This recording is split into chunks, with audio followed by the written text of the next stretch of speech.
متحدہ عرب امارات خصوصاً دبئی کرۂ زمین پر ہوشربا ترقی کی واحد مثال ہے، جو 30 برس کے مختصر عرصے میں ایک بنجر ریگستان سے ماڈرن نخلستان میں تبدیل ہو گیا۔ انگریزوں کے تسلط سے آزادی حاصل کرنے والے یو اے ای میں 30 سال پہلے تک صرف دھول ہی اڑتی تھی، لیکن اب وہاں دنیا کی اونچی اور ماڈرن ترین عمارتیں اور بہترین سڑکیں بن چکی ہیں۔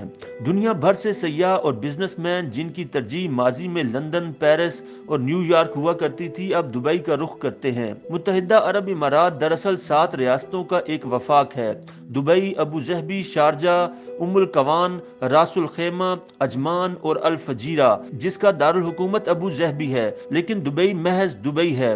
ان ریاستوں نے یکم دسمبر 1971 کو برطانیہ سے آزادی حاصل کی اور اس کے اگلے ہی دن یعنی 2 دسمبر کو 6 ریاستوں نے مل کر وفاقی اتحاد تشکیل دیا۔ 7ویں ریاست راس الخیمہ 10 فروری 1972 کو اتحاد میں شامل ہوئی۔ ان ریاستوں کے رہنماؤں نے 1820 سے 1890 تک برطانیہ کے ساتھ مختلف معاہدوں پر دستخط کیے تھے تاکہ برطانیہ انہیں محفوظ تجارت کے لیے سہولیات فراہم کرتا رہے۔ اس وقت بر صغیر پر انگریزوں کی حکومت تھی، اس لیے ان ریاستوں کی کرنسی بھی ہندوستانی روپیہ تھی اور امارات کے لوگ اس کرنسی کے ذریعے لین دین کرتے تھے۔ 1959 میں اس کا نام بدل کر خلیجی روپیہ کر دیا گیا، جس کی ابتدائی قیمت ہندوستانی روپے کے برابر تھی۔ بعد ازاں آزادی کے بعد ان ریاستوں نے اپنی کرنسی متعارف کروائی۔ جواہر لال نہرو یونیورسٹی میں گلف سٹڈیز کے ڈائریکٹر پروفیسر اے کے پاشا کے مطابق تقریباً 100 سال قبل اس خطے کے تاجر، چاہے وہ ہندوستان، فارس یا عراق کے تھے، سب آہستہ آہستہ یہاں آ کر جمع ہوئے اور یہ تجارت کا گڑھ بن گیا۔ بی بی سی کی ایک رپورٹ کے مطابق جب برطانیہ نے یہاں تیل دریافت کیا تو ابوظہبی کے حکمران شیخ زید بن سلطان ال نہیان اور دبئی کے حکمران شیخ راشد بن سید ال مکتوم اور متحدہ عرب امارات کے دیگر رہنما کمانے لگے۔ شیخ زید بعد میں متحدہ عرب امارات کے پہلے صدر اور شیخ راشد پہلے نائب صدر بنے۔ دبئی کے لوگ پہلے سچے موتیوں کا کاروبار کرتے تھے اور آس پاس کے علاقے میں جا کر انہیں فروخت کرتے تھے۔ اسی طرح دوسرے تاجر بھی اپنا سامان بیچنے کے لیے یہاں آنا شروع ہو گئے۔ یوں یہ علاقہ ایک تجارتی نیٹ ورک بن گیا تھا اور کویت یا بصرہ کے تاجر ہندوستان میں گجرات، کیرالہ یا رنجبار جاتے ہوئے دبئی میں رکنے کو یقینی بناتے تھے۔ اماراتی لوگوں کو موتیوں کی تجارت سے بہت فائدہ ہوا، لیکن جب جاپانیوں نے مصنوعی موتی بنانے کا طریقہ دریافت کیا تو اماراتی موتیوں کی مانگ میں بتدریج کمی آئی اور یہ صنعت آہستہ آہستہ ختم ہو گئی۔ تیل کی دریافت کے بعد بہت سے اماراتی لوگوں نے موتیوں کا کاروبار چھوڑ کر تیل کے شعبے میں تجارت شروع کی، اور جب 1971 میں برطانیہ سے آزادی ملی تو تیل کی پیداوار میں اچانک اضافہ ہوا، جس سے خطے کی معیشت کو سہارا ملا اور دبئی تجارت کا مرکز بن گیا۔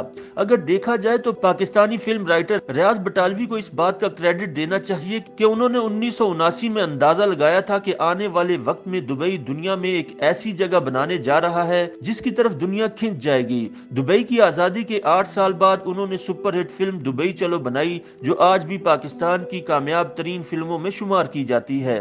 2021 میں کیے گئے ایک سروے کے مطابق متحدہ عرب امارات کی کل 90,99,000 آبادی میں سے تقریباً 28 لاکھ ہندوستانی اور تقریباً 13 لاکھ پاکستانی ہیں، جو کہ کل آبادی کا تقریباً 40% ہے۔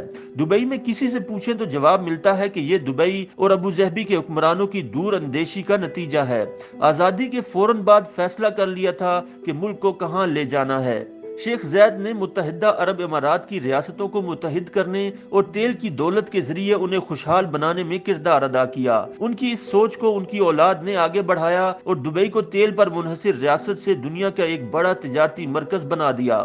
دبئی کی نئی نسل کو جس طرح تیار کیا جا رہا ہے، وہ اگلے 50 سالوں میں ملک کو مزید بلندیوں پر لے جائے گا۔ یہاں لوگ محفوظ ہیں، کاروبار محفوظ ہیں اور یہاں کی سیکیورٹی کا شمار دنیا کی بہترین حفاظت میں کیا جاتا ہے۔ اب تو یو اے ای کا موازنہ امریکہ سے کیا جاتا ہے۔ جس طرح امریکہ نے دنیا کے بہترین ٹیلنٹ کو بلا کر اپنے ملک میں بسایا، متحدہ عرب امارات کا بھی یہی حال ہے۔ وہ ہنرمند لوگوں کو بلا کر ان سے کام کرواتے ہیں جو ملک کی ترقی کے لیے ضروری ہے۔ مشہور ہے کہ چند سال پہلے تک پوری دنیا میں سب سے زیادہ کرینیں دبئی میں موجود تھیں۔ یہ دور دبئی کی تیز رفتار تعمیر کا دور تھا۔ اس دوران دبئی کو ابوظہبی سے ملانے والی مرکزی شیخ زید ہائی وے کو جدید بنایا گیا۔ دبئی مرینا، برج خلیفہ،